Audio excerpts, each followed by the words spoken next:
In August 2015, North Korea launched a rocket at a border city in South Korea.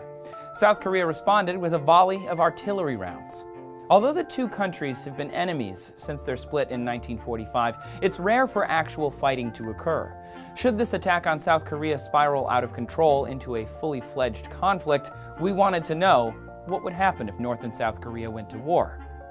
Well, technically, the two countries are already at war, and have been for the last 65 years.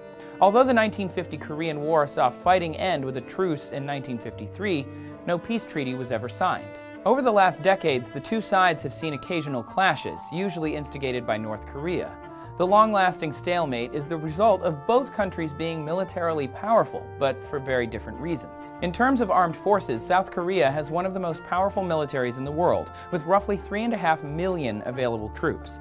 However, while South Korea has millions of highly trained soldiers, North Korea has the advantage of being an authoritarian military-based dictatorship. The Hermit Kingdom has roughly 5 million available troops, with another 5 million fit for service. This is due to universal conscription for males that lasts at least 10 years.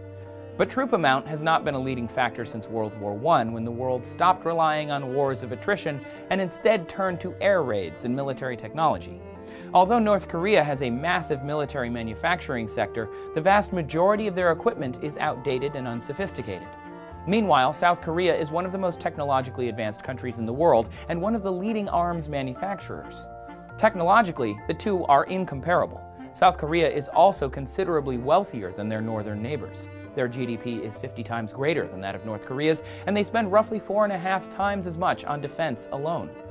And all of this isn't even mentioning North Korea's almost totally isolated state of foreign alliance.